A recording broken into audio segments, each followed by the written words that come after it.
여러분, 제 이름은 김민호, 김민호입니다. 그리고 제 삶은 지난 5년 동안 딱 한 곳에 멈춰 있었습니다. 바로 이 침대 곁입니다. 사랑하는 아내, 박서연, 박서연 씨가 불의의 교통사고로 쓰러진 후 저는 하루도 빠짐없이 그녀의 손발이 되어주었습니다. 이제 60대 중반, 허리가 부서질 듯 아프고 밤잠을 설친 날이 셀 수 없이 많았지만 저는 단 한 번도 후회하거나 불평한 적이 없습니다. 아내가 겪는 고통에 비하면 제 고통은 아무것도 아니라고 생각했으니까요. 저는 아들에게서 온 간병인 고용 제안까지 단호하게 거절했습니다. 오직 저의 사랑만이 아내에게 필요하다고 믿었습니다. 하지만 최근 제 마음속에 작은 균열이 생기기 시작했습니다. 이 집에는 저와 서연 단 둘뿐입니다. 제가 모든 것을 책임지고 있는데도 아내의 속옷이 매일매일 깨끗하고 단정하게 갈아입혀져 있었습니다. 서연은 마비 때문에 손가락 하나도 제대로 움직일 수 없습니다. 대체 누가 제가 없는 사이에 이 방에 들어와 아내의 몸에 손을 댄 것일까요? 불안감은 곧 의심과 배신감으로 변했습니다. 며칠 전 저는 우연히 아내의 베개 밑에서 이상한 것을 발견했습니다. 서투른 솜씨로 연고치기 수놓아진 하얀 손수건이었습니다. 실은 엉성했고 천에는 작은 핏자국까지 보였습니다. 이 손수건은 대체 무엇을 의미하는 걸까요? 저는 지금 제가 평생을 바쳐 사랑한 사람을 의심해야 하는 지옥 같은 상황에 놓여 있습니다. 이 의심을 끝내기 위해 저는 진실을 밝혀내기로 결심했습니다. 설령 그 진실이 저의 남은 삶을 송두리째 무너뜨린다 해도 말입니다. 새벽 4시, 낡은 벽시계가 규칙적인 소리를 내며 시간을 알릴 때쯤이면 저는 뼈저리게 느껴지는 습관처럼 눈을 떴습니다. 벌써 5년째 아내 박서연 씨가 교통사고로 왼쪽 반신이 완전히 마비된 차에 병상에 누워있는 시간입니다. 서연은 고작 5년이라고 치부하기에는 너무나 길고 걱정과 불안으로 지사은 밤들을 생각하면 지긋지긋할 만큼 끝이 없는 시간이었습니다. 저는 옆에 누워있는 아내의 희미한 숨소리에 귀를 기울였습니다. 평소보다 고요하게 들리는 그 숨소리만으로도 저는 오늘 하루가 무탈할 것이라는 안도감을 얻었습니다. 조심스럽게 이불을 걷고 침대에서 내려왔습니다. 깊이 잠든 아내를 깨우지 않기 위해 발소리를 죽였지만 60대 중반에 접어든 제 몸은 이젠 제 의지대로 움직여주지 않았습니다. 일어설 때마다 관절 마디마디에서 뚝뚝 소리가 났고 누군가 때린 것처럼 쑤시고 아팠습니다. 하지만 저의 이 보잘것없는 고통이 서연이 겪는 고통에 비할 수 있겠습니까? 매일 아침 제가 가장 먼저 하는 일은 세수나 차를 마시는 것이 아니라 아내의 천을 재고 기저귀 상태를 확인하는 것입니다. 서연은 미동도 없이 누워있고 헬쑥해진 얼굴에는 세월과 고통이 새겨놓은 깊은 주름만이 남아있었습니다. 한때 이 집안의 모든 것을 혼자 도맡아 하던 강인했던 여인은 어느 날 갑자기 모든 일상생활을 저의 손에 의지해야 하는 거대한 아기가 되어버렸습니다. 저는 수건에 뜨거운 물을 적셔 꼭 짜낸 후 아내의 얼굴을 조심스럽게 닦아주었습니다. 따뜻한 물수건이 피부에 닿자 서연은 미세하게 움찔하며 희미한 눈을 살짝 떴습니다. 저를 바라보며 두어 번 눈을 깜빡이더니 입꼬리를 살짝 올리는 것이 아침 인사 같았습니다. 좋은 아침이야, 서연. 오늘 날씨가 참 맑아. 어제보다 몸도 훨씬 가벼울 거야. 저는 다정하게 말을 건네며 아내의 손가락 사이사이까지 정성껏 닦아주었습니다. 서연은 거의 말을 하지 못하고 가끔 목구멍에서 끙끙거리는 신음소리만 낼 뿐이었지만 저는 그 모든 것을 이해할 수 있었습니다. 40년 이상을 함께 해온 부부 사이에 굳이 말이 필요할까요? 저는 아내를 일으켜 세우고 등 뒤에 푹신한 베개를 대주었습니다. 마비 환자를 돌보는 일은 60대 노인에게 결코 쉬운 일이 아니었지만 저는 단 한 번도 귀찮다고 생각해 본 적이 없습니다. 제가 지방 출장으로 집을 비웠을 때 아내는 혼자서 새 아이를 훌륭하게 키워냈고 병약했던 저의 부모님을 수년간 간호하면서도 단 한 번도 싫은 내색을 하지 않았습니다. 이제는 제가 그 은혜를 아내에게 갚을 차례라고 생각했습니다. 몸단장을 마친 후 저는 아내를 휠체어에 옮겨 거실로 데리고 나왔습니다. 베란다에 내놓은 난초 화분을 보여주고 싶었습니다. 모든 일을 마치고 저는 주방으로 향했습니다. 아내를 위한 죽은 제가 오랜 시간을 들여 연구한 하나의 예술작품과도 같았습니다. 의사는 서연이 삼키는 힘이 약해져 살에 들기 쉽다며 죽이 너무 되어서도 묽어서도 안 된다고 신신당부했습니다. 쌀은 향이 좋은 품종을 골라 살짝 볶아 향을 낸 후 푹 끓였습니다. 소고기는 잘게 다져 마늘과 함께 볶아 향을 낸 뒤 죽에 넣었습니다.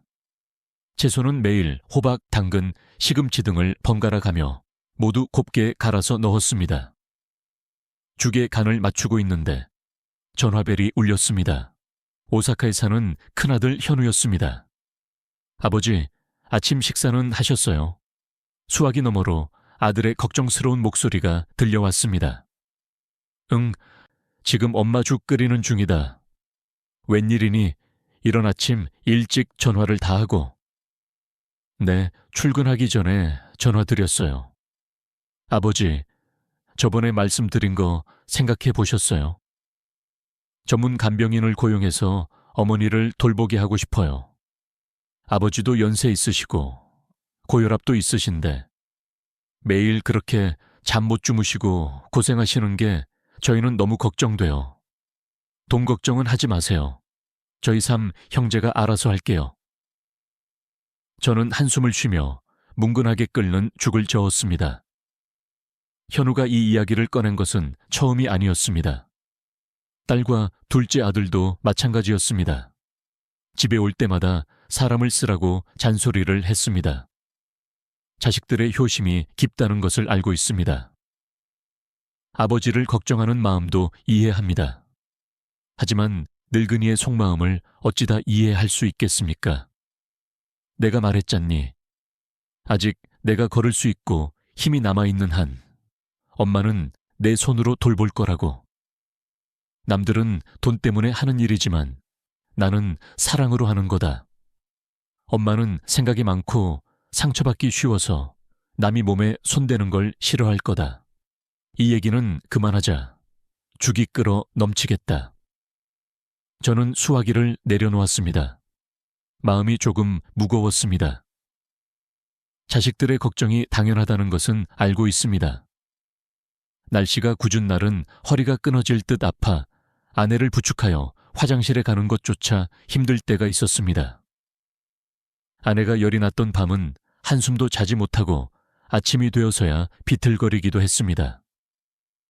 하지만 아내를 낯선 남에게 맡긴다고 생각하면 혹시 그 사람이 아내를 함부로 대하지는 않을까? 제가 없을 때 식사를 흘리거나 옷을 더럽혔다고 괴롭히지는 않을까 하는 상상만으로도 심장이 쿵 내려앉아 도저히 그럴 수 없었습니다. 저는 김이 모락모락 나는 죽을 그릇에 담고 향이 좋다는 깨잎을 잘게 썰어 올렸습니다. 입으로 후후 불어 식힌 후 아내의 입으로 조심스럽게 옮겼습니다. 서연은 아주 천천히 먹었습니다. 턱 근육이 약해져 씹고 삼키는 것이 어려웠기 때문입니다. 때로는 입에 넣은 죽이 그대로 입가로 흘러내리기도 했습니다. 저는 묵묵히 수건으로 닦아주면서 아내를 격려했습니다. 천천히 먹어. 아무도 뺏어 먹지 않으니까. 맛있지? 서연은 저를 바라보며 눈시울을 붉혔고 아주 작게 고개를 끄덕였습니다. 아내가 죽 한 그릇을 깨끗하게 비우는 것을 보면 청은망은 갔던 마음이 가벼워지는 것 같았습니다. 이것이 저의 소박한 하루의 기쁨이었습니다. 아내가 잘 먹고 잘 자주는 것만으로도 저의 인생에는 아직 의미가 남아 있었습니다. 저는 매일같이 청소를 하고 세탁을 했습니다. 아내의 옷은 세탁기로 돌리지 않았습니다. 천이 상해서 아내의 여린 피부를 상하게 할까 두려웠기 때문입니다. 그리고는 아내의 손발 마사지를 시작했습니다. 의사는 근육이 퇴화하고 관절이 굳지 않도록 자주 마사지를 해주어야 한다고 강조했습니다. 저는 책을 사서 독학하고 TV 건강 프로그램을 보며 따라했습니다. 이해되지 않는 부분은 직접 병원에 찾아가 간호사들에게 묻기도 했습니다. 하지만 최근 들어 제 마음 한구석의 가시처럼 박힌 의문이 떠나지 않았습니다. 사랑과 헌신으로 가득 찬 이 일상 속, 그리고 아내의 모습 속에서 저는 미묘한 변화를 감지하기 시작했습니다. 바로 제가 며칠 전부터 발견한 사실, 아내의 속옷이 제가 갈아입히지 않았는데도 매일 깨끗하게 바뀌어 있었다는 점이었습니다. 마비된 아내의 손은 스푼 하나 들기 힘든데 어떻게 혼자 옷을 갈아입을 수 있었을까요? 제가 모르는 사이에 누군가 이 방에 들어와 아내의 몸에 손을 대고 있다는 섬뜩한 직감이 저를 괴롭히기 시작했고, 이는 제 삶의 평온함을 송두리째 무너뜨리는 불씨가 되었습니다. 아내 박서연 씨의 침대 시트를 갈아주던 아침, 저는 이상한 것을 느꼈습니다. 서연이 매일 베고 자는 베개 밑에서 딱딱한 무언가가 손에 걸렸습니다. 호기심으로 베개를 들어 올리자 그곳에는 깨끗한 흰면 손수건 한 장이 놓여 있었습니다. 놀랍게도 손수건 한쪽 구석에는 서투른 솜씨로 자수가 놓여 있었습니다. 분홍색과 초록색 실로 어설프지만 연꽃 모양을 만들려고 노력한 흔적이었습니다. 저는 손수건을 든 채 멍하니 서 있었습니다. 누가 이것을 수놓았을까? 이 집에는 노부부 둘뿐이고 아이들은 가끔 찾아오는 게 전부였습니다. 간병인도 없는데 말입니다. 설마 하는 마음에 저는 잠든 듯 눈을 감고 있는 아내를 바라보았습니다. 아내의 가슴은 평소보다 빠르게 오르내리고 있었습니다. 서연의 두 손은 사고 이후 마비되어 왼쪽은 전혀 쓸 수 없고 오른쪽도 겨우 숟가락을 잡을 수 있을 정도로 약해졌는데 어떻게 바늘을 잡아 자수를 놓았단 말입니까? 만약 아내가 아니라면 대체 누구란 말인가? 혹시 내가 집을 비운 사이에 누군가 이 방에 들어왔던 것일까? 불길한 예감이 제 마음속을 파고들었습니다. 며칠 전 시장에 다녀왔을 때 분명 잠가두었던 현관문이 살짝 열려있던 것이 떠올랐습니다. 간혹 들리던 달칵 하는 작은 소리가 쥐가 지나가는 소리라고 대수롭지 않게 여겼던 일도 생각났습니다. 저는 손수건을 원래 자리에 돌려놓고 아무것도 보지 못한 척했습니다. 하지만 제 머릿속에는 거대한 의문이 떠올랐습니다. 이 집에서 바로 저의 코앞에서 제가 전혀 알지 못하는 비밀이 진행되고 있는 것은 아닐까? 저는 조용히 진실을 파헤치기로 결심했습니다.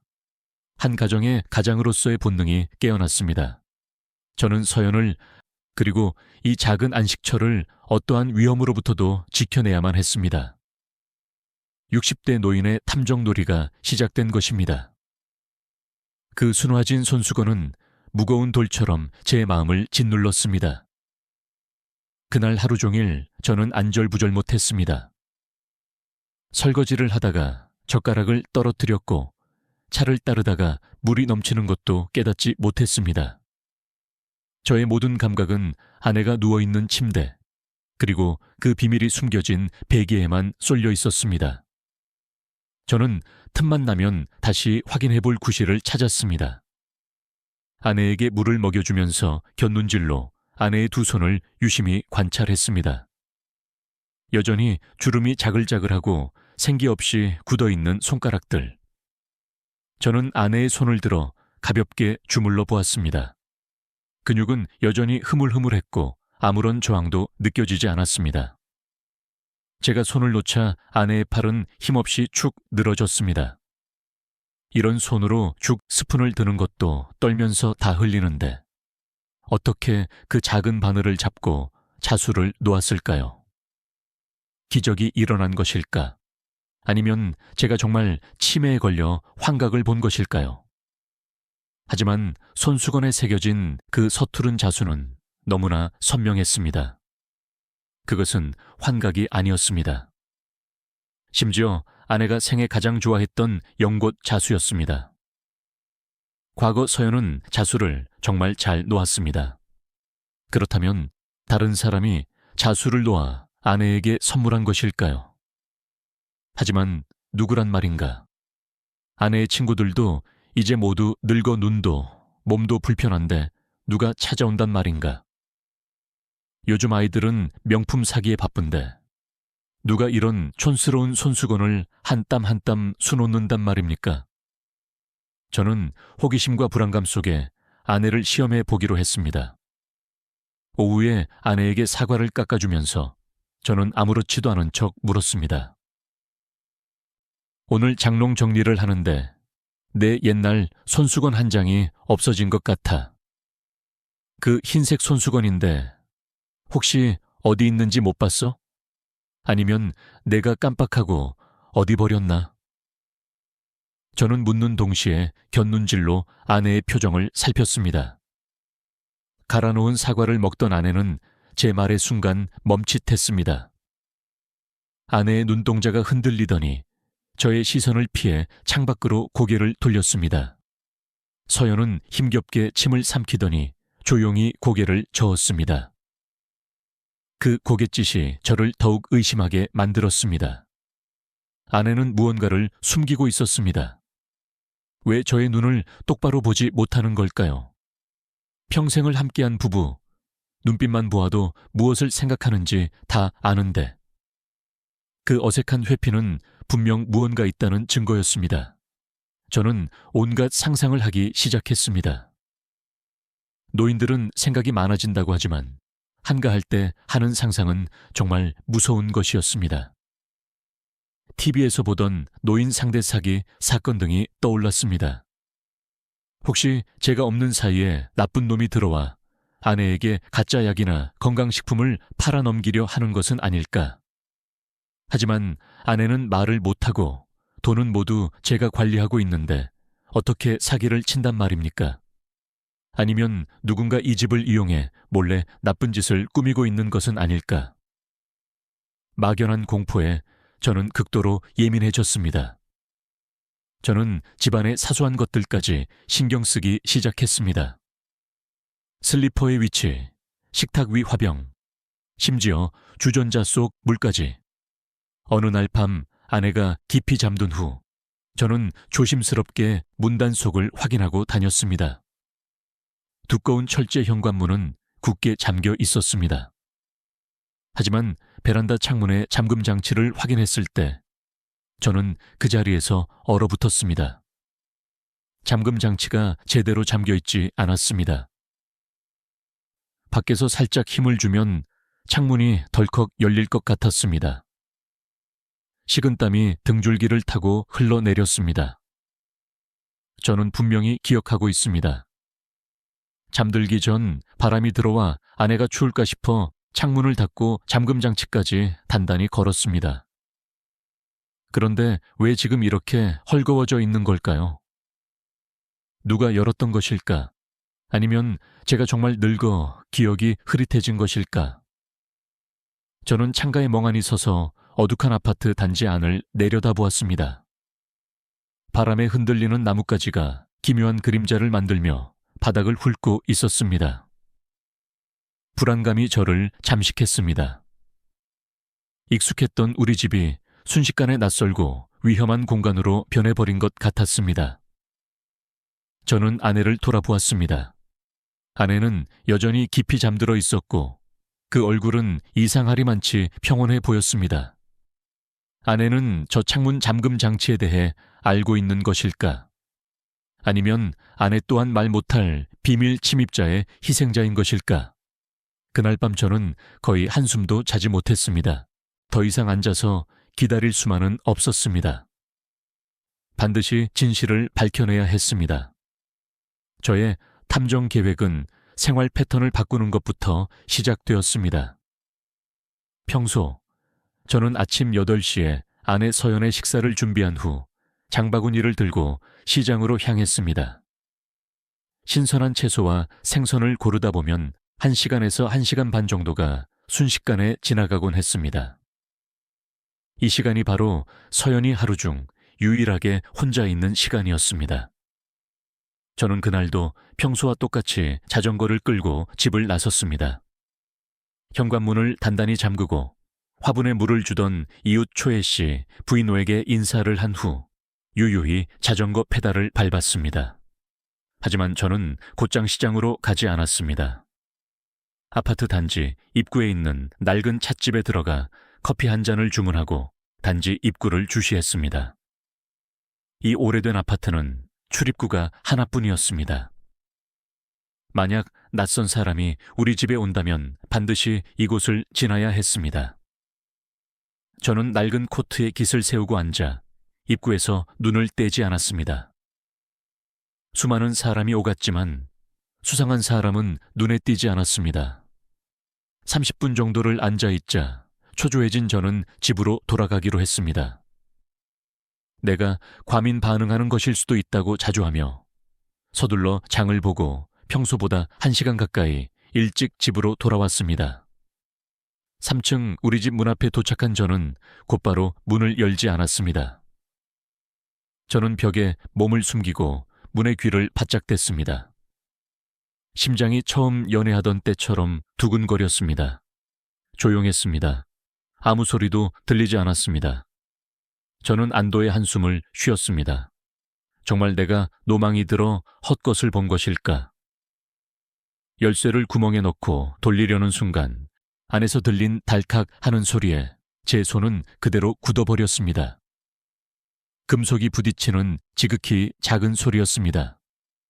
누군가 무거운 금속을 움직이거나 혹은 바퀴가 굴러가는 소리 같았습니다. 그리고 이어지는 발소리. 슬리퍼를 끄는 소리가 아니라 부드러운 밑창의 구두 소리. 아주 빠르고 가벼운 발걸음이었습니다. 사람이 있다. 우리 집에 사람이 있는 것이 틀림없다. 피가 머리로 솟구쳤습니다. 저는 열쇠를 거칠게 돌려 문을 박차고 안으로 뛰어들었습니다. 누구야? 거기 누구 있어? 저의 고함이 텅 빈 거실에 울려 퍼졌지만 아무도 없었습니다. 거실은 제가 나갔을 때와 똑같았습니다. 텔레비전은 꺼져 있었고 낡은 소파와 탁자는 조용히 자리를 지키고 있었습니다. 저는 침실로 달려갔습니다. 아내는 침대에 누워 눈을 감고 있었습니다. 숨소리도 고르고 깊이 잠든 것 같았습니다. 하지만 제가 나갈 때 분명 가슴까지 덮어주었던 이불은 흐트러져 있었고 한쪽 귀퉁이가 바닥에 끌리고 있었습니다. 그리고 더 중요한 것은 아내의 이마에 땀이 송골송골 맺혀 있다는 것이었습니다. 서늘한 가을 날씨에 선풍기까지 돌아가고 있는데 왜 아내가 격렬한 운동이라도 한 사람처럼 땀을 흘리고 있을까요? 저는 침대에 달려가 아내의 어깨를 흔들었습니다. 서연, 괜찮아? 누가 들어오지 않았어? 저는 다그치듯 물으며 방 안을 둘러보았습니다. 서연은 저를 지그시 바라보더니 고개를 저었습니다. 또 그 고갯짓이었습니다. 하지만 이번에는 아내의 눈이 저를 똑바로 보지 못하고 있다는 것을 깨달았습니다. 아내는 흐트러진 이불을 한번 힐끗 보고 베란다 창문 쪽으로 시선을 옮겼습니다. 저는 베란다로 달려갔습니다. 창문은 닫혀 있었고 잠금 장치도 걸려 있었습니다. 아래를 내려다보아도 수상한 사람은 눈에 띄지 않았습니다. 저는 숨막히는 혼란스러운 기분으로 집 안으로 돌아왔습니다. 분명 소리를 들었고 이불은 흐트러져 있었고 아내는 땀을 흘리고 있었습니다. 절대로 환각일 리가 없었습니다. 저는 정신을 차리려고 화장실로 향했습니다. 안에 들어선 순간 타일 바닥에 있는 작은 물웅덩이를 밟았습니다. 고개를 숙여 살펴보니 아직 마르지 않은 젖은 발자국이었습니다. 이 집에서 걸어 다니는 사람은 저뿐이고 서연은 결코 이곳에 들어올 수 없습니다. 그렇다면 이 물자국은 어디서 온 것일까요? 누군가 이곳에 들어와 급하게 손발을 씻고 나간 것입니다. 저는 거실로 돌아와 소파에 주저앉아 머리를 감싸 쥐었습니다. 유령 같은 존재가 이 집에 있습니다. 걸어 다니고 소리를 내고 심지어 화장실까지 사용하는 유령. 그리고 가장 중요한 것은 그 유령이 저의 아내와 연관이 있다는 것입니다. 왜 아내는 그 존재를 감싸는 것일까요? 협박이라도 당하고 있는 것일까요? 하지만 아내의 눈빛은 체념한 듯하면서도 어딘가 미안해하는 기색이었습니다. 미안함. 왜 저에게 미안해 하는 것일까요? 저는 더 이상 아내에게 묻지 않기로 했습니다. 물어봤자 고개를 젓거나 침묵할 뿐일 테니까요. 제가 직접 그 비밀 침입자를 현장에서 붙잡아야 했습니다. 저는 조용히 밖으로 나와 문을 쾅 닫았습니다. 신선한 공기가 필요했습니다. 저는 아파트 단지 안의 작은 쉼터 벤치에 앉았습니다. 채소를 다듬으며 험담을 하던 동네 아주머니들이 굳은 표정의 저를 보고 조용해지더니 의미심장한 눈빛을 주고받았습니다. 동네 정보통으로 유명한 최 씨 부인이 헛기침을 하고는 반은 걱정, 반은 떠보는 듯한 말투로 말을 걸어왔습니다. 아니, 김민호 씨, 오늘은 왜 이렇게 일찍 돌아오셨어요? 평소 같으면 이맘때 시장에서 숙주나물이라도 사고 계실 시간인데. 저는 억지로 웃었습니다. 아, 네. 오늘은 좀 피곤해서 일찍 쉬려고요. 최 씨 부인은 옆 사람과 눈짓을 하고는 저에게 들리도록 목소리를 낮춰 속삭였습니다. 거봐, 내가 뭘 했어. 집에 환자가 혼자 누워있으면 남편 없을 때 별일이 다 생긴다니까. 저번에도 봤는데 낯선 남자가 큰 가방을 들고 김민호 씨 댁에 올라가는 게 영 수상하더라고. 저의 귀가 번쩍 뜨였습니다. 네? 우리 집에 낯선 사람이 올라가는 걸 보셨다고요? 제가 다그치듯 묻자 최 씨 부인이 신이 나서 입을 열었습니다. 그럼요. 한두 번이 아니에요. 김민호 씨가 장 보러 가시면 꼭 그 시간에 나타난다니까. 저는 시골에서 올라온 친척인가 했어요. 근데 손님이라면 왜 그렇게 살금살금 걷는데요? 쥐 죽은 듯이 조용히 있다가 김민호 씨 돌아오실 시간 되면 감쪽같이 사라지잖아요. 옆에 있던 다른 아주머니가 거들었습니다. 근데 이상한 게 그 사람 열쇠를 갖고 있는 것 같더라고. 철문을 그냥 열고 들어가는 걸 봤어요. 마치 자기 집에 드나들듯이 자연스럽게 말이야. 우리는 남의 집 사정이라 굳이 묻지 않았는데. 그녀들의 말은 비수처럼 저의 자존심에 박혔습니다. 동네 사람들이 모두 알고 있는데 저만 바보처럼 제 집에서 벌어지는 일을 모르고 있었던 것입니다. 가정사정이라는 말이 얼마나 가혹하고 비아냥거리는 것처럼 들리는지 저는 땅속에라도 파묻히고 싶었습니다. 이 나이에 아내 문제로 동네 사람들의 입방에 오르내리다니. 얼굴이 화끈거리고 분함에 몸이 떨렸습니다. 저는 대충 인사를 하고 자리를 떴습니다. 더 이상 그들의 수군거림을 듣고 싶지 않았습니다. 집으로 돌아오니 아내는 벽을 보고 돌아 누워 있었습니다. 헬쑥한 등이 잘게 떨리고 있었습니다. 마음이 찢어지듯 아팠습니다. 밉고 가련하고 원망스러웠습니다. 저를 속인 아내가 미웠고 병든 몸이 가련했으며 우리 가정의 평화를 깬 그 정체 모를 남자가 원망스러웠습니다. 저는 더 이상 소란을 피우지 않기로 했습니다. 소란을 피워봤자 동네의 망신만 당할 뿐입니다. 조용히 조사해야 했습니다. 그가 누구인지 밝혀내야 합니다. 만약 사기꾼이라면 경찰에 신고할 것이고, 만약 옛 애인이거나 다른 부적절한 관계라면 저는 어떻게 해야 할지 저 자신도 알 수 없었습니다. 저는 그저 진실을 알고 싶었습니다. 아무리 잔인한 진실이라도 저는 알아야만 했습니다.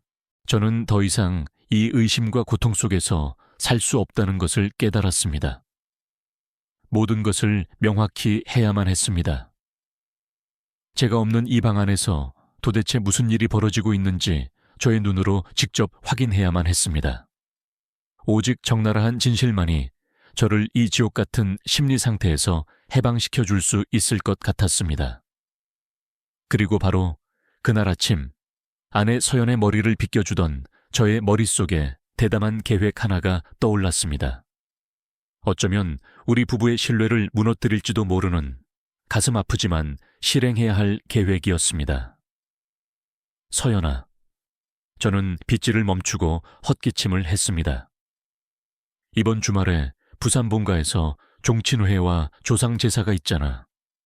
당신이 아픈 후로 몇 년 동안 가지 못해서 조상님들께 정말 죄송했는데 마침 올해가 10번째 기일이라 집안 어르신들이 꼭 내려와서 문중 산소 보수 문제도 상의하자고 전화가 왔어. 서연은 낡은 거울을 통해 저를 바라보았습니다. 아내의 눈에 놀라움이 비치더니 이내 미안함으로 바뀌었습니다. 네, 가셔야지요. 장남이신데 계속 빠지실 수는 없지요. 그런데 제가 집에 혼자 있으면 어떡해요? 혹시 딸이라도 부를까요? 저는 고개를 저었습니다. 아니야. 걔도 육아로 바쁜데 여기까지 오면 더 힘들지. 내 생각은 이래. 딱 사흘만 다녀올게. 내일 아침에 가서 모레 저녁에 돌아오는 거야.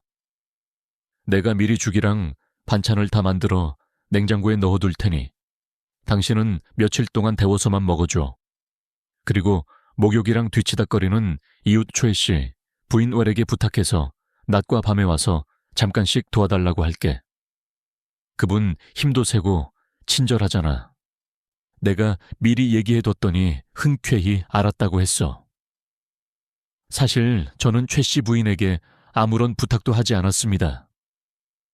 그저 핑계일 뿐이었습니다. 저는 아내의 성격을 잘 알고 있습니다.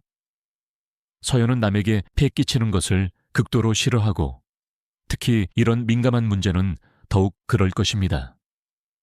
분명히 거절할 것이고 그렇다면 아내는 스스로 해결하거나 다른 누군가에게 도움을 요청할 것입니다. 그것이 바로 저의 시험이었습니다. 서연은 한동안 말이 없었습니다. 생각에 잠긴 듯 했습니다. 마침내 아내가 고개를 끄덕였습니다. 알겠어요. 그럼 다녀오세요. 효도는 해야지요. 집에서는 제가 알아서 할 수 있어요. 최 씨 부인도 바쁘실 텐데 폐 끼치지 마세요. 제가 먹는 양 좀 줄이고 화장실 가는 횟수를 줄이면 돼요. 걱정하지 마시고 다녀오세요. 걱정하지 마시고 다녀오세요. 평소 같으면 그렇게나 따뜻하게 들렸던 그 말이 오늘은 가슴을 도려내는 듯 아프게 들렸습니다. 아내가 정말 혼자서 괜찮다는 것일까? 아니면 이미 이준석, 리준석 이라는 예비책이 있으니 저를 안심시키는 것일까? 저는 한숨을 삼키고 애써 밝게 말했습니다. 그래, 당신이 그렇게 말해주니 안심이다. 그럼 나는 시장에 가서 음식 준비 좀 해야겠다. 그날 하루 종일 저는 부엌에서 바쁘게 움직였습니다. 돼지고기 장조림을 만들고 조림을 만들고 밑반찬 몇 가지를 만들었습니다. 저는 음식을 작은 플라스틱 용기에 나누어 담고 월요일 점심, 월요일 저녁, 화요일 아침이라고 메모까지 붙였습니다. 저는 이제부터 지을 거짓말에 대한 속죄라도 하는 것처럼 할 수 있는 한 가장 정성스럽게 마음을 담아 모든 것을 준비했습니다. 40년 넘게 함께 살면서 아내에게 이렇게 계획적으로 거짓말을 한 것은 처음이었습니다. 그날 저녁 식사를 마친 후 저는 낡은 여행 가방에 옷 몇 벌을 챙겼습니다. 서연은 휠체어에 앉아 제가 옷을 개는 모습을 멍하니 바라보고 있었습니다. 그 눈빛에는 슬픔과 함께 무언가 안도하는 듯한, 그리고 기대하는 듯한 기색이 감돌았습니다. 그 기대감이 제 심장을 바늘로 찌르는 것 같았습니다. 내가 떠나야 그 사람을 자유롭게 만날 수 있으니 기대하는 것일까? 아침이 되자 저는 평소보다 훨씬 일찍 일어났습니다. 아내에게 따뜻한 숭늉을 끓여주고 잔소리를 늘어놓았습니다. 약, 문단속, 전기, 가스. 알았으니까 이제 그만하고 빨리 가세요. 버스 놓치겠어요. 저는 괜찮으니까요. 아, 시골에 가시면 어르신들께 제 안부도 전해주세요. 서연이 저를 재촉했습니다. 저는 가방을 들고 문 앞에 서서 아내를 마지막으로 돌아보았습니다. 나간다. 집에 잘 있고 무슨 일 있으면 당장 현우한테 전화하든지 나한테 전화해. 알았으니까 빨리 가요. 저는 문 밖으로 나섰습니다. 등 뒤에서 철컥하고 문이 잠기는 소리가 마치 한편의 연극이 막을 내리는 소리처럼 들렸습니다. 하지만 진짜 연극은 지금부터 시작이었습니다.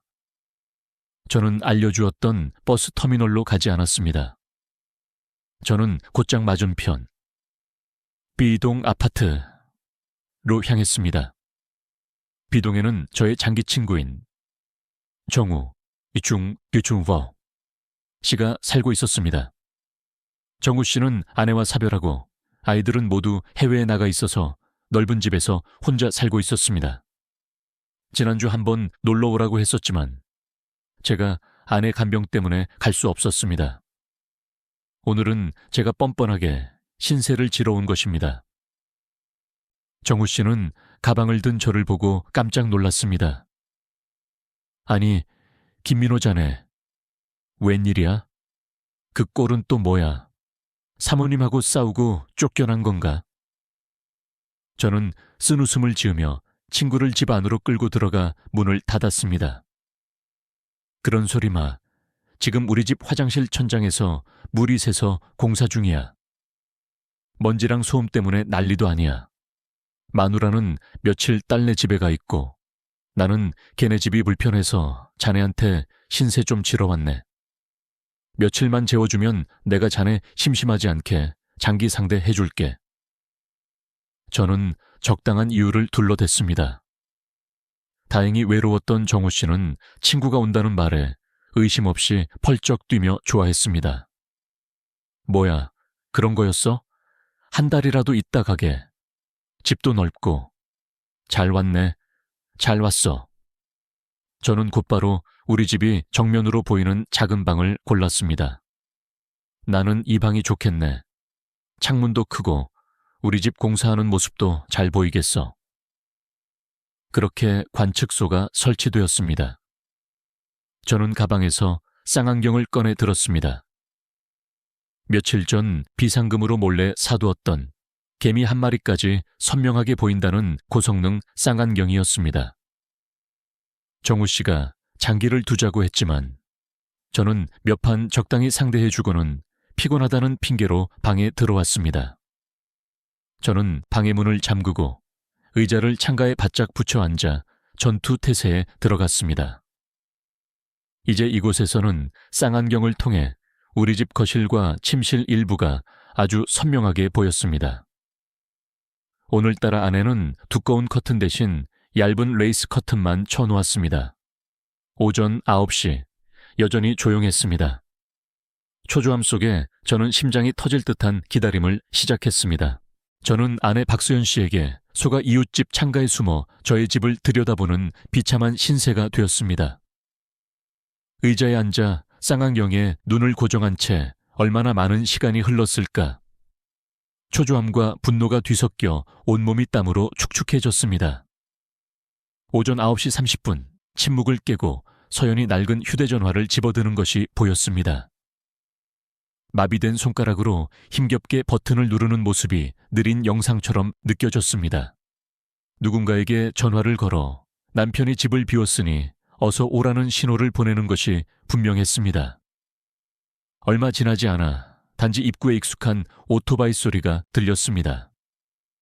깔끔한 복장에 이준석, 엘리 준석이 나타났습니다. 그는 여전히 그 수수께끼의 검은 가방을 들고 있었습니다. 이준석은 평소와 달리 서두르지 않고 여유롭게 우리 집 창문을 한번 올려다보더니 유유히 계단으로 향했습니다. 심장이 터질 듯이 뛰고 피가 머리로 솟구쳤습니다. 쌍안경으로 본 저의 현관문이 열리는 것이 보였습니다. 이준석이 안으로 들어갔습니다. 이번에는 문을 곧바로 닫지 않고 살짝 열어둔 채 휠체어에 앉아있는 서연에게 곧장 걸어갔습니다.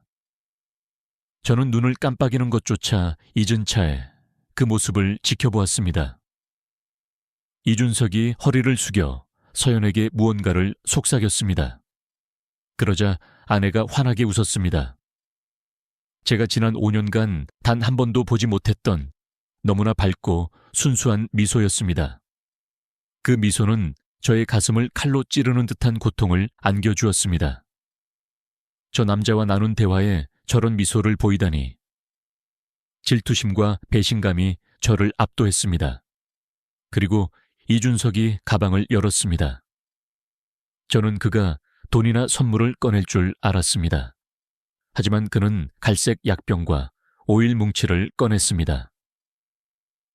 그리곤 셔츠 소매를 걷어 올렸습니다. 그는 아내 앞에 한쪽 무릎을 꿇었습니다. 서연은 망설이는 듯하더니 바지 끝을 걷어 올렸습니다. 그 광경은 저의 눈에 외설적이면서도 폭력적이며 동시에 이해할 수 없는 행동으로 비쳤습니다. 외설적인 이유는 그것이 오직 저만이 만질 수 있는 아내의 맨 다리였기 때문입니다. 폭력적인 이유는 낯선 남자가 그 다리를 주무르고 있었기 때문입니다. 하지만 곧 저는 그의 동작이 지극히 전문적이고 단호하여 결코 희롱하는 느낌이 아니라는 것을 깨달았습니다. 그는 약을 손에 덜어 비벼 따뜻하게 만든 후 아내의 다리에 있는 혈자리를 강하게 누르기 시작했습니다. 서연이 얼굴을 찡그리며 고통스러운 소리를 내는 듯 했습니다. 입 모양을 보니 분명했습니다. 아내는 휠체어 팔걸이를 강하게 움켜쥐었습니다. 이준석은 얼굴을 들어 무언가 안심시키는 말을 건넨 후 다시 마사지를 계속했습니다. 그는 땀을 비 오듯 흘리면서 온 힘을 다해 일했습니다. 그리고 그는 아내를 일으켜 세웠습니다. 일으켜 세웠다고? 서연이 설 수 있다는 말인가? 저는 너무 놀라 쌍안경을 내렸다가 다시 황급히 눈에 가져다 댔습니다. 사실이었습니다. 아내가 서 있었습니다. 서연은 두 손으로 이준석의 어깨를 단단히 붙잡고 있었습니다. 이준석은 한 걸음씩 뒤로 물러서면서 아내가 아주 조금씩 발을 내딛도록 유도했습니다. 아내의 발은 비틀거리고 떨렸지만 서연은 걷고 있었습니다. 자신의 두 발로 서서 걷고 있었습니다. 왜 이런 기적 같은 일을 저에게 숨겼던 것일까요? 왜 5년간 아내를 업고 다녔던 남편인 제가 아니라 이 낯선 남자의 부축을 받아야 했을까요? 저는 배신감을 느꼈습니다. 육체적인 배신이 아닌 신뢰에 대한 배신이었습니다. 저는 아내의 회복이라는 거대한 프로젝트에서 철저히 소외되었습니다. 제 집에서 저는 방관자가 되어버린 것입니다. 연극은 여기서 끝나지 않았습니다. 30분간의 땀 흘리는 훈련이 끝난 후 이준석은 아내를 의자에 앉혔습니다. 그리고 이어진 그들의 행동은 저를 완전히 얼어붙게 만들었습니다. 이준석은 가방에서 도시락을 꺼냈습니다. 그는 뚜껑을 열고 숟가락으로 떠서 아내에게 먹여주었습니다. 밥을 먹여주면서 즐겁게 이야기를 나누었습니다. 서연은 맛있게 받아 먹었고 그를 감사와 애정이 담긴 눈빛으로 바라보고 있었습니다. 그 모습, 다른 남자가 저의 부엌에서 저의 아내에게 밥을 먹여주고 있는 모습. 제가 이웃집에 몸을 숨긴 채 비참하게 이 광경을 지켜보고 있는 동안 그것은 어떤 악몽보다도 고통스러웠습니다. 그것은 저의 내면 깊숙한 곳에 남아있던 남성으로서의 자존심을 갈갈이 찢어 놓았습니다. 저는 창틀에 머리를 박았습니다. 늙은 남자의 눈물이 하염없이 흘러내렸습니다. 소리 지르고 싶었습니다. 당장이라도 달려가 모든 것을 때려 부수고 싶었습니다. 하지만 그럴 수 없었습니다. 저는 마치 이 의자에 못 박힌 것처럼 호기심과 극도의 고통에 묶여 옴짝달싹할 수 없었습니다. 계속 지켜봐야 했습니다. 이 연극이 어떻게 끝나는지 끝까지 지켜봐야 했습니다. 그리고 저는 석고상처럼 그 자리에 앉아 3일 내내 아내를 돌보는 적을 지켜보았습니다. 12시간. 그것은 제 인생에서 가장 길고 고통스러운 시간이었습니다. 저는 컵라면과 물로 연명하며 쌍안경에 눈을 고정했습니다. 창문 너머로 펼쳐지는 광경에 저의 심장은 산산조각 났지만 처음에 질투심이 감추고 있던 기묘한 점들을 발견하기 시작했습니다. 저는 그것이 가혹한 훈련, 아니 차라리 고문에 가깝다는 것을 알게 되었습니다. 쌍안경을 통해 아내의 임에 콩할 만한 땀방울이 굴러다니는 것이 보였습니다. 고통으로 일그러진 서연의 얼굴. 이준석이 아내의 무릎 관절을 꺾거나 마비된 혈자리를 강하게 누를 때마다 저는 아내가 소리 없는 비명을 지르는 것을 보았습니다. 눈물이 끊임없이 흘러내렸고 온몸이 경련을 일으켰습니다. 만약 그가 즐거움을 찾으러 온 애인이라면 자신의 연인을 저토록 고통스럽게 할 수 있을까요? 이준석 또한 즐거워 보이지 않았습니다. 그는 땀으로 셔츠가 등에 달라붙을 만큼 열심히 일했습니다. 그의 얼굴은 극도로 긴장하고 집중해 있었습니다. 저는 그 고통스러운 훈련이 계속되면서 아내의 움직임에 아주 미세한 변화가 생기고 있음을 깨달았습니다. 둘째 날 저녁, 저는 아내가 예전처럼 떨지 않고 스스로 컵을 들고 물을 마시는 것을 보았습니다. 제가 5년간 한 번도 해내지 못했던 일이었습니다. 저는 아내가 엄지손가락을 스스로 움직이는 것을 보았습니다. 그 작은 변화들은 칠흑 같은 어둠을 뚫고 들어오는 가느다란 희망의 빗줄기 같았습니다. 그리고 그 빛을 가져다 준 사람은 아이러니하게도 제가 아닌 이 낯선 남자였습니다. 저는 제가 불필요한 존재, 아내의 인생이라는 연극에서 주연 자리를 빼앗기고 구경만 하는 관객이 된 것 같은 기분이 들었습니다. 비루했던 질투심은 점차 수치심과 끝없는 죄책감으로 바뀌어 갔습니다. 위장한 외출을 감행한 지 사흘째 아침, 저의 거짓 스케줄대로라면 오늘 오후에 제가 집에 돌아가야 하는 날이었습니다. 그날 아침 우리 집의 분위기는 평소와 달랐습니다. 이준석, 에리 준석힙근 평소보다 일찍 도착했고 그는 치료 가방 대신 반짝이는 스테인리스 보행기를 들고 왔습니다. 저는 숨을 죽이고 지켜보았습니다. 두 사람은 거실의 가구를 한쪽으로 치우고 공간을 확보했습니다. 이준석은 보행기를 거실 중앙에 놓았습니다.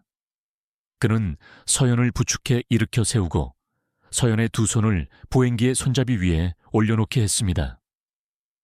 서연은 바람 앞의 촛불처럼 위태롭게 떨고 있었습니다. 5년간 잠자고 있던 헬쑥한 두 다리가 전신의 체중을 지탱해야 했습니다. 이준석은 손을 놓았습니다.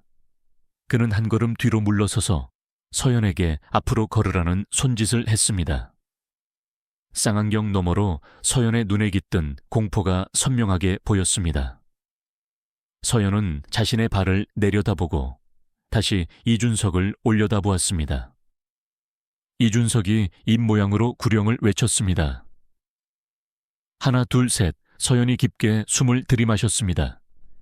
입술을 피가 날 정도로 강하게 깨물었습니다. 아내가 왼발을 한 걸음 내디뎠습니다. 온몸이 요동쳤습니다. 서연은 황급히 팔에 힘을 주어 균형을 잡았습니다.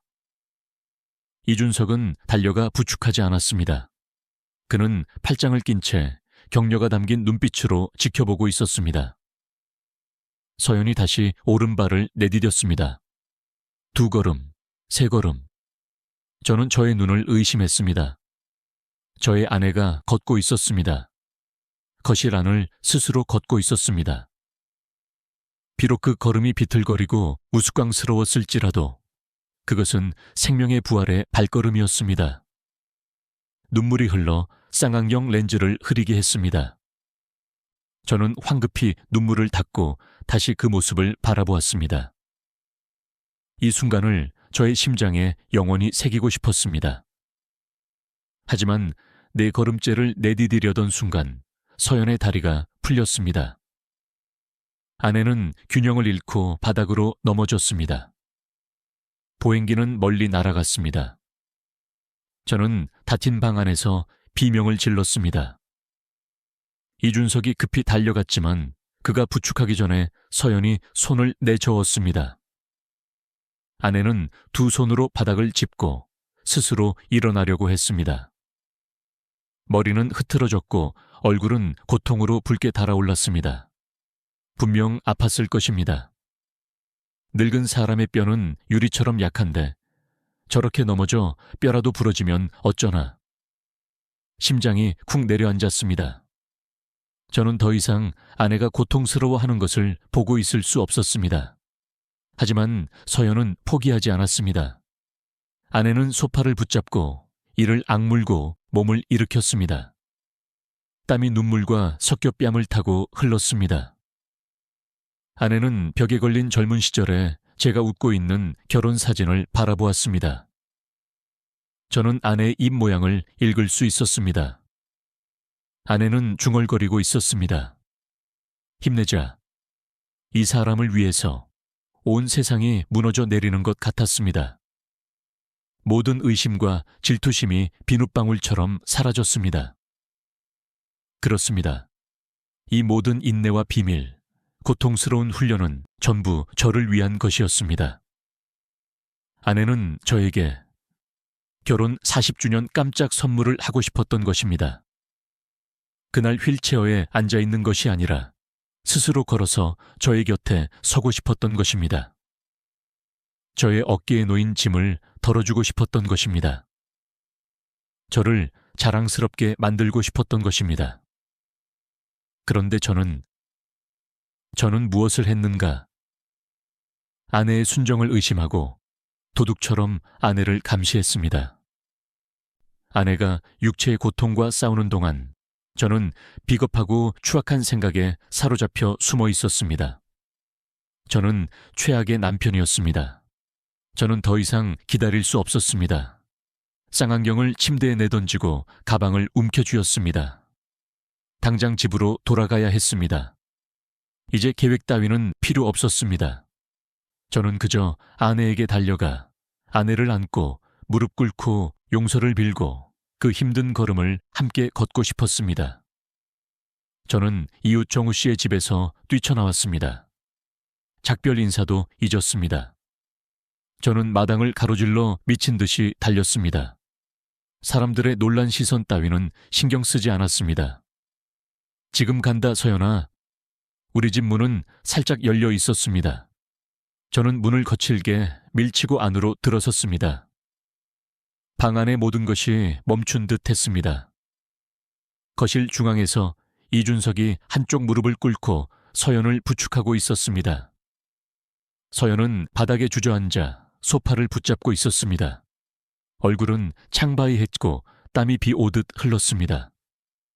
2 사람은 놀라서 저를 돌아보았습니다. 숨막히는 정적이 흘렀고 오직 저의 거친 숨소리만이 건조하게 울려 퍼졌습니다. 김민호 씨가. 이준석이 더듬거리며 말했습니다. 눈은 경악으로 크게 뜨였고 곧 극도의 당황으로 바뀌었습니다. 서연은 마치 죄를 짓다 들킨 사람처럼 황급히 손을 떼고 이준석을 밀어내려고 했습니다. 저는 문 앞에 못 박힌 듯 서서 아내를 보고 그리고 이준석이라는 남자를 바라보았습니다.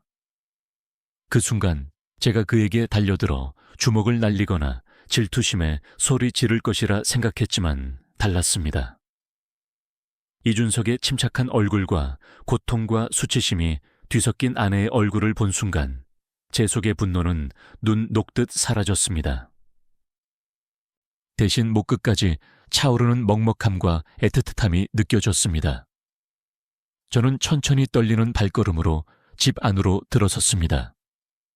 가방을 바닥에 내던지고 아내의 곁에 무릎을 꿇고 아내를 힘껏 안았습니다. 서연아, 괜찮아? 넘어져서 안 다쳤어. 왜 이런 바보 같은 짓을 했어? 저는 울음을 터뜨렸습니다. 늙은 남자의 뜨거운 눈물이 아내의 어깨를 적셨습니다. 서연은 멍하니 있었습니다. 아내는 저의 반응이 이럴 것이라고는 상상도 못했던 것 같았습니다. 아내는 제가 화를 내며 다그칠 것이라 예상했을 것입니다. 서연은 떨리는 손으로 저의 머리를 쓰다듬으며 목이 메인 목소리로 말했습니다. 여보, 전부 알고 있었어요. 언제부터? 미안해요, 여보. 그때 이준석이 입을 열었습니다. 그의 목소리는 차분하고 침착했으며 인생의 연륜이 배어 있었습니다. 김민호 씨, 진정하세요. 사모님은 괜찮습니다. 그저 다리가 쥐가 난 것뿐입니다. 일단 사모님을 의자에 앉히시죠. 저와 이준석은 함께 서연을 부축하여 소파에 앉혔습니다. 서연은 아직 충격에서 벗어나지 못한 채 제가 또 떠나버릴까 두려워하는 것처럼 저의 손을 놓지 않았습니다. 아내를 편안하게 앉힌 후 이준석은 의자를 끌어와 맞은편에 앉아 저에게 물 한 잔을 내밀었습니다. 물 한 잔 드세요. 많이 급하게 오신 모양입니다. 저는 김민호 씨가 며칠 전부터 저희를 지켜보고 계시다는 것을 알고 있었습니다. 저는 놀라서 물을 뿜을 뻔했습니다. 네? 제가 보고 있는 것을 알고 계셨단 말입니까? 이준석은 호탕하게 웃었습니다. 그 시원한 웃음이 무거운 분위기를 날려버렸습니다. 김민호 씨, 저는 예전에 특수부대 정찰병이었습니다. 맞은편 옥상에서 어른거리는 김민호 씨의 그림자, 그리고 오늘 아침 나무 뒤에 숨어 계시던 모습이 제 눈에 안 들어올 리가 있겠습니까? 저는 단지 왜 그렇게 식사까지 거르시면서 사모님을 감시하고 현장을 잡으러 오시지 않는지가 더 궁금했습니다. 저는 얼굴이 붉어져 고개를 숙였습니다. 저의 서툰 연기는 이미 다 들통났던 것입니다. 저는 말을 더듬으며 아무 말도 할 수 없었습니다. 서연은 저와 이준석을 번갈아 보며 영문을 모르겠다는 표정을 지었습니다. 잠깐, 그럼 두 분이 아는 사이였어요. 근데 준석 씨는 왜 누가 숨어 있는 걸 알았다고 한 거예요? 이준석은 서연을 바라보며 다정한 눈빛으로 말했습니다. 제가 알기로 김민호 씨는 사모님을 너무나 사랑한 나머지 의구심을 품게 되신 것 같습니다. 사실 남편 없는 집에 모르는 남자가 드나드는 이런 광경을 보면 누가 오해하지 않겠습니까? 잘못은 김민호 씨에게 모든 것을 숨긴 저와 사모님에게 있습니다. 저는 이준석을 바라보며 용기를 내어 오랫동안 저를 괴롭혔던 질문을 던졌습니다. 당신은 대체 누구세요? 왜 제 아내에게 이렇게까지 잘해주시는 겁니까? 두 분은 대체 무슨 관계입니까? 저의 직구 질문에 서연의 얼굴이 새빨개지더니 저를 말리려고 했지만 이준석이 손을 들어 아내를 제지했습니다. 그는 저의 눈을 똑바로 바라보며 진지한 목소리로 말했습니다. 잘 물어보셨습니다. 제가 더 일찍 김민호 씨를 찾아뵀어야 했습니다. 저는 이준석입니다. 저는 서연 씨의 오빠이신 당신의 아주버님과 생사를 함께했던 전우입니다. 아주버님의 이름이 작은 방 안에 징처럼 울려 퍼졌고 비극적이고 숭고한 기억들을 불러 일으켰습니다. 저는 멍해졌습니다. 낡은 상자에서 보았던 사진이 선명하게 떠올랐습니다. 늠름하고 용감했던 너무나 젊은 나이에 세상을 떠난 아내의 오빠. 이준석은 낮은 목소리로 천천히 이야기를 시작했습니다. 그 목소리는 우리를 과거로 데려갔습니다. 5년 전 격렬한 훈련 중에 저희 정찰대가 사고를 당했습니다. 저는 중상을 입고 위험한 곳에 쓰러져 있었죠. 그때 아주버님께서 위험을 무릅쓰고 저를 등에 업고 안전한 곳으로 달려가셨습니다. 안전한 곳에 도착했을 때 아주버님께서는 숨을 거두시기 전 저의 손을 잡고 이렇게 말씀하셨습니다. 이곳에 평화가 오면 내 어머니와 여동생을 찾아 내 대신 돌봐다오. 이준석의 목소리가 메었고 눈시울이 붉어졌습니다. 옆에 앉아있던 서연은 어느새 소리내어 울고 있었습니다.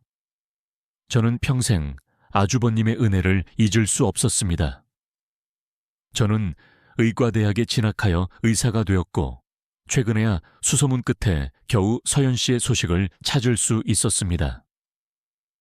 이준석은 저를 바라보며 진심이 담긴 눈빛으로 말했습니다.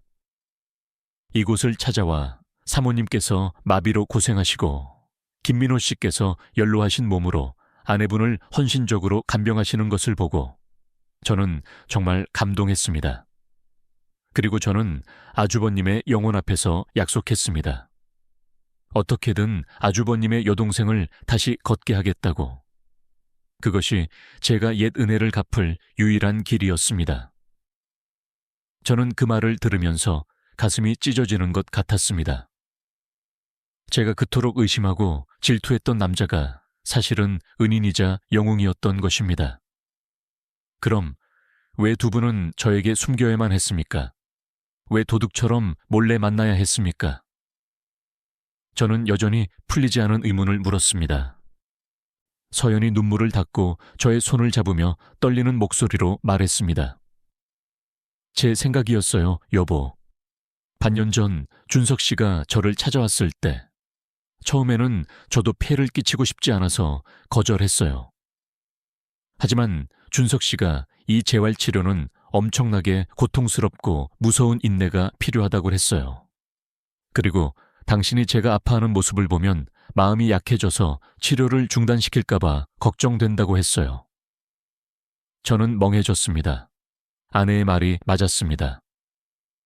저는 지나치게 무르고 아내가 얼굴을 찡그리는 것만 보아도 안절부절 못하며 모든 것을 멈추게 했을 것입니다. 제가 지난 몇 달 동안 아내가 고문처럼 고통스러워하는 모습을 보았다면 분명 멈추게 했을 것입니다. 그리고 서연이 머뭇거리며 소녀처럼 얼굴을 붉혔습니다. 당신에게 깜짝 선물을 하고 싶었어요. 곧 결혼 40주년이잖아요. 그날 휠체어에 앉아있는 것이 아니라 제 발로 걸어서 당신 옆에 서서 사진을 찍고 싶었어요. 옛날처럼 당신의 부축을 받으며 걷고 싶었어요. 아내의 한마디 한마디가 저의 귀에는 꿀처럼 달콤하게, 동시에 심장에는 소금을 뿌리듯 쓰라리게 들려왔습니다. 저는 미친 듯이 훈련했어요. 당신이 시장에 가거나 집을 비우는 사이에 준석 씨가 와서 저를 도와줬어요. 너무 아파서 포기하고 싶을 때도 있었지만 당신을 생각하면서 지난 5년간 당신이 겪었던 고생을 생각하면서 이를 악물고 버텼어요. 저는 이준석 씨의 고백과 아내 박서연 씨의 눈물을 통해 제가 저지른 죄의 무게를 깨달았습니다. 제가 그토록 의심하고 질투했던 모든 상황이 아내가 저에게 고통 없는 완전한 기쁨을 선물하기 위한 자기 희생이었던 것입니다.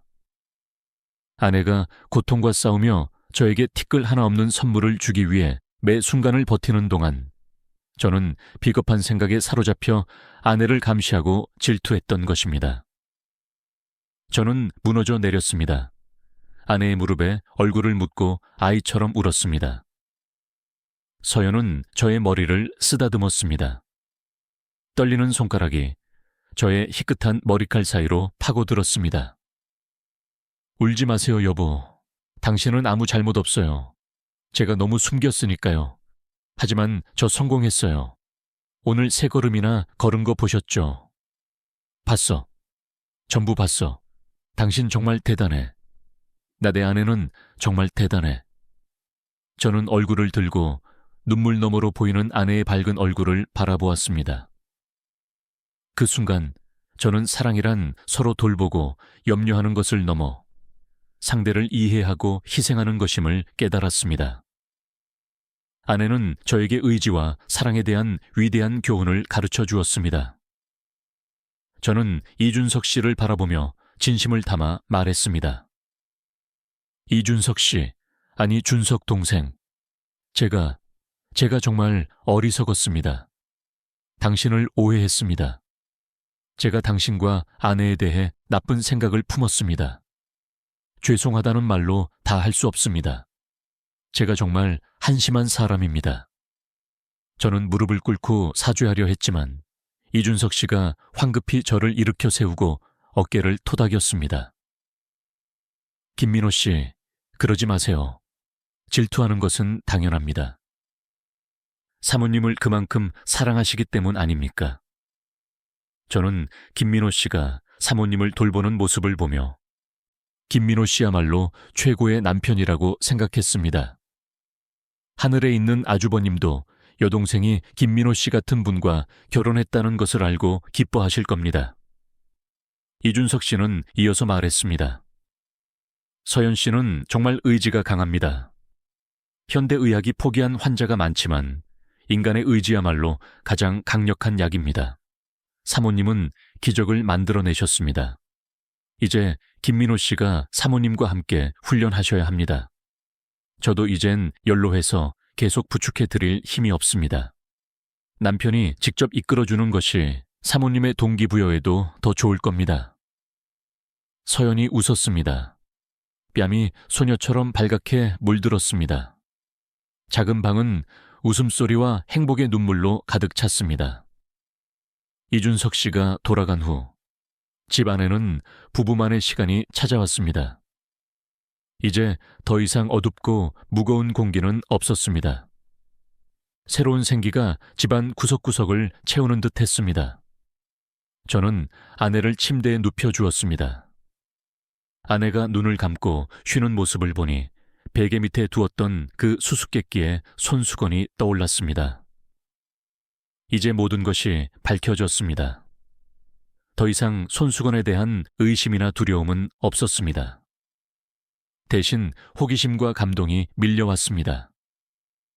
제가 조심스럽게 침대 머리맡으로 다가가 베개 밑으로 손을 넣으려 하자 이것 찾고 계시죠?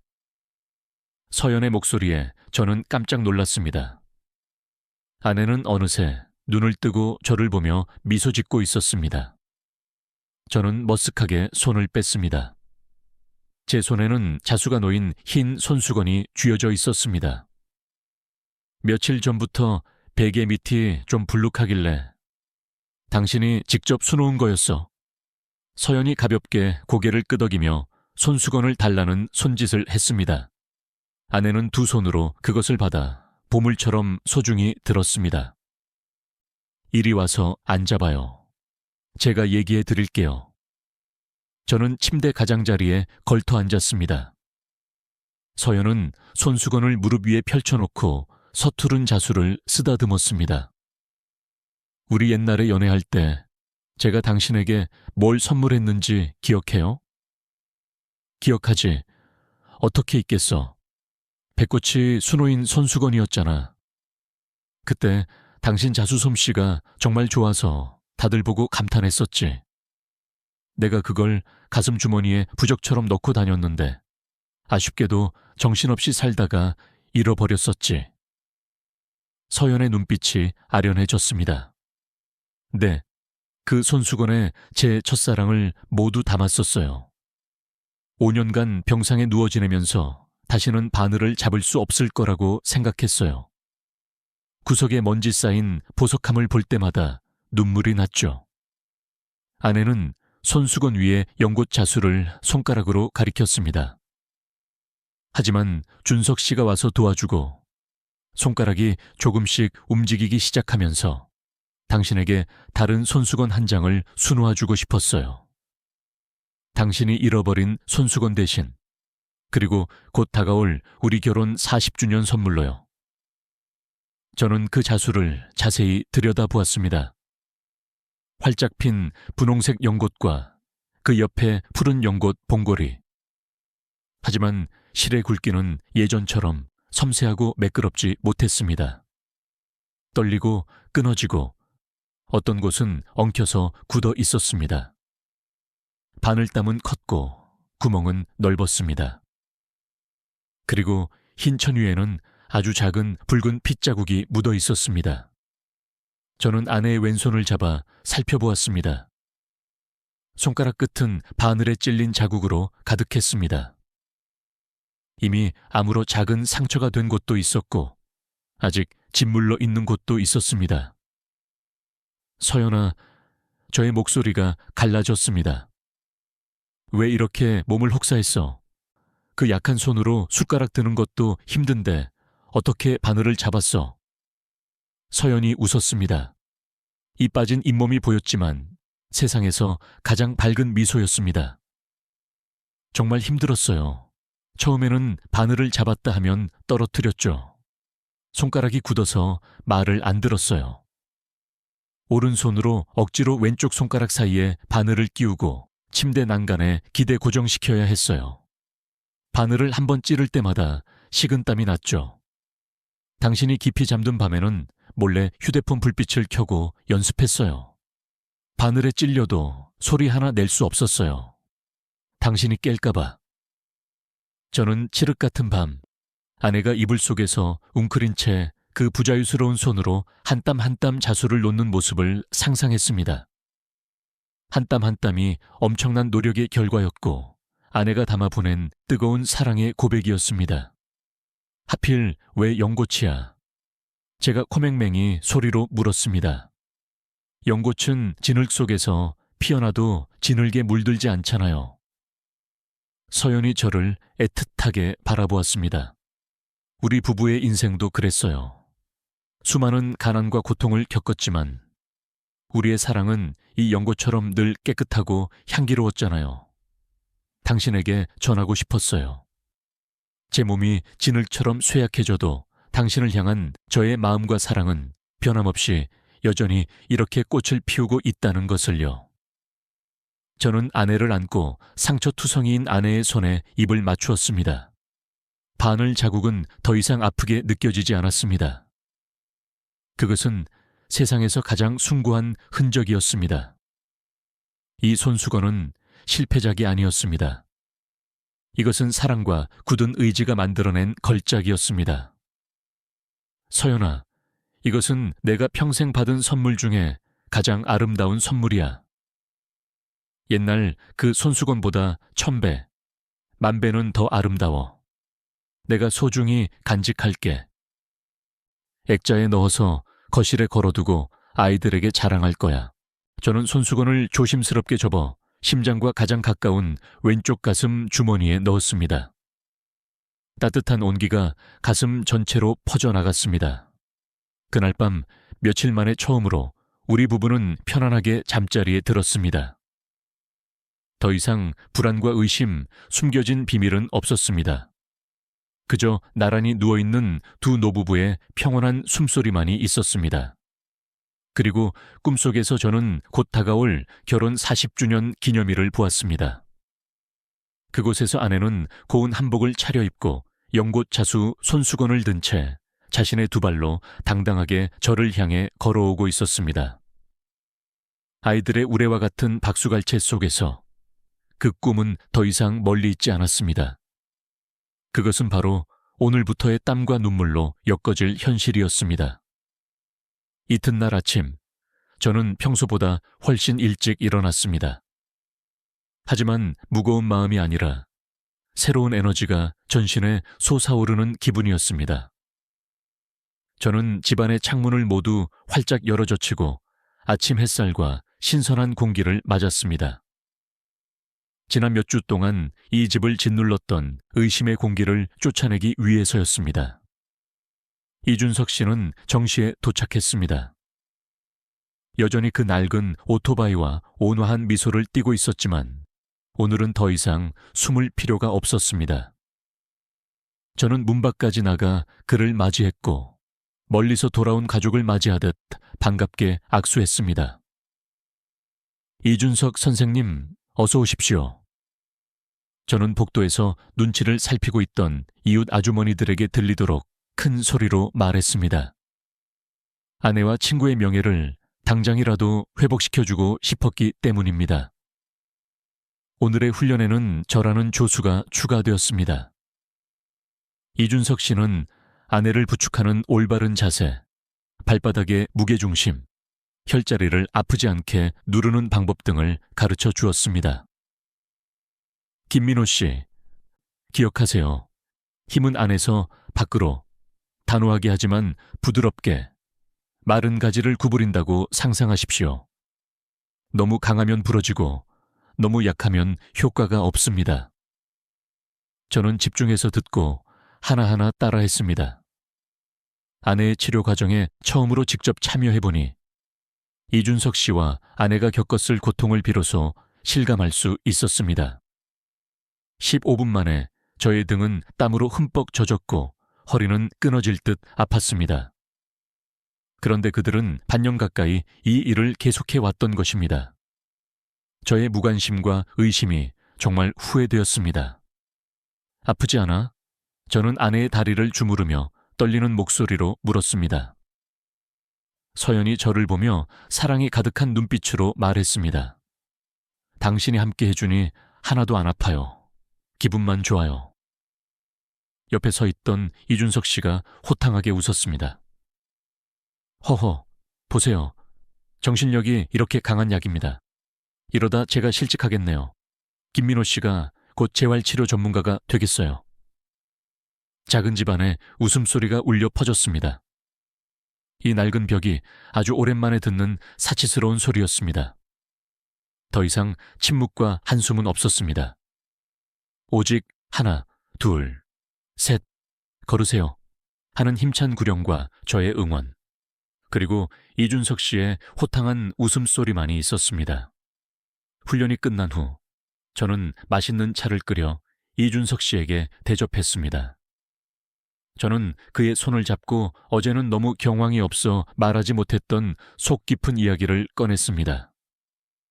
준석 동생, 제가 저 자신을 많이 책망했습니다. 마음이 좁았던 것, 아내의 변화를 눈치채지 못할 만큼 무관심했던 것을요. 당신의 끈기가 아니었다면 우리 부부에게 오늘 같은 날은 없었을 겁니다. 당신은 제 아내의 병뿐만 아니라 제 마음의 병까지 고쳐주었습니다. 이준석 씨가 저의 어깨를 토닥였습니다. 지난 일은 잊으세요. 중요한 것은 이제부터 두 분이 마음을 하나로 모아 힘을 합치는 것입니다. 고난은 끝났습니다. 우리의 목표는 서연 씨를 휠체어 없이 무대에 세우는 것입니다. 아시겠어요? 네, 반드시 해내겠습니다. 저는 맹세하듯이 크게 외쳤습니다. 일주일간의 실내 훈련 후 이준석 씨는 이제 아내를 밖으로 데리고 나갈 때라고 제안했습니다. 신선한 공기와 사람들과의 교류가 아내의 자신감을 회복시켜 줄 것이라고 했습니다. 집 안에만 갇혀 있으면 심리적으로 위축되어 빠른 진전을 기대하기 어렵다는 말이었습니다. 그 말을 들은 서연은 조금 망설였습니다. 싫어요. 아직 제대로 걷지도 못하는데 밖에 나가 넘어지면 사람들이 웃을 거예요. 게다가 제 모습이 이런데 저는 아내의 열등감을 이해했습니다. 마비된 후 아내는 사람들 앞에 나서는 것을 극도로 두려워했습니다. 동정의 눈빛과 수군거림을 무서워했습니다. 저는 아내의 손을 굳게 잡고 단호하게 말했습니다. 아무도 당신을 웃지 않아. 내가 있잖니. 내가 당신의 지팡이가 되어줄게. 누가 웃으면 내가 가만 안 둘 거야. 옛날처럼 산책하고 싶지 않아? 서연은 저를 바라보고 자신의 발을 내려다보더니 마침내 고개를 끄덕였습니다. 그날 오후 햇살이 꿀처럼 쏟아지던 때였습니다. 동네 전체가 깜짝 놀랐습니다. 우리 집 문이 활짝 열리고 저와 이준석 씨가 양쪽에서 서연을 부축한 채 한 걸음씩 천천히 밖으로 나오는 것을 보았기 때문입니다. 서연은 단정한 옷을 입고 머리를 예쁘게 빗었으며 부드러운 천 신발을 신고 있었습니다. 아내는 저의 팔을 단단히 붙잡고 있었고 임에는 긴장과 노력으로 땀이 송골송골 맺혀 있었습니다. 힘내, 서연. 한 걸음, 두 걸음. 아주 잘하고 있어. 우리는 아주 천천히 걸었습니다. 집 앞에서 복도를 지나 엘리베이터를 타고 단지 마당까지 나오는데 거의 30분이 걸렸습니다. 마당에 도착하자 험담을 하던 동네 아주머니들이 모두 입을 다물고 우리를 쳐다보았습니다. 최 씨 부인은 손에 들고 있던 부채를 떨어뜨릴 정도였습니다. 어머, 저거 서연 씨 아니야. 서연 씨가 걷고 있어. 아주머니들이 소리치자 사람들이 우리 주위로 모여들었습니다. 하지만 이번에는 동정의 눈빛이 없었습니다. 오직 놀라움과 감탄뿐이었습니다. 정말 대단하다. 서연 씨, 정말 기적이네. 축하해요. 김민호 씨. 힘내세요. 사모님 몇 바퀴 더 돌면 혈액순환에 좋을 거예요. 쏟아지는 응원에 서연의 눈시울이 붉어졌습니다. 아내는 웃었습니다. 얼굴의 모든 주름을 지워버릴 듯 밝은 미소였습니다. 아내는 깨달았습니다. 사람들이 여전히 자신을 소중히 여기고 건강해지기를 바란다는 것을요. 그날 이후로 우리 세 사람의 모습은 동네의 아름다운 상징이 되었습니다. 매일 오후 이준석 씨는 앞에서 길을 터주고 저는 뒤에서 아내를 부축했습니다. 아내가 지쳐 주저앉고 싶어하면 저는 저의 어깨를 빌려주면서 속삭였습니다. 힘내. 조금만 더 가면 벤치 있어. 거기서 내가 시원한 거 사줄게. 서연은 저를 보고 눈을 빛냈습니다. 당신은 꼭 아이 달래는 것처럼 말하네요. 아내의 걸음은 날이 갈수록 안정되었습니다. 두 사람의 부축을 받아야 했던 상태에서 이제는 저의 팔에 가볍게 기대는 정도로 발전했습니다. 때로는 저의 손을 놓고 짧은 거리를 혼자 걷기도 했습니다. 아내의 발소리가 콘크리트 바닥에 톡톡 하고 울릴 때마다 그 소리는 저에게 세상 어떤 교향곡보다 아름답게 들렸습니다. 그것은 다시 찾은 생명의 소리였습니다. 서연의 회복은 발에만 국한되지 않았습니다.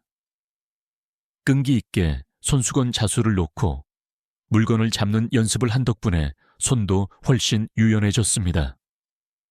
일요일 아침 제가 시장에서 일찍 돌아와 부엌에 들어서려는데 서연이 이미 식탁에 앉아 있었습니다. 앞에는 손질된 채소 소쿠리가 놓여 있었습니다. 아니, 누가 이걸 하래. 그냥 놔두지. 내가 할게. 저는 호들갑을 떨며 달려갔습니다. 서연이 저의 손을 밀어내며 웃었습니다.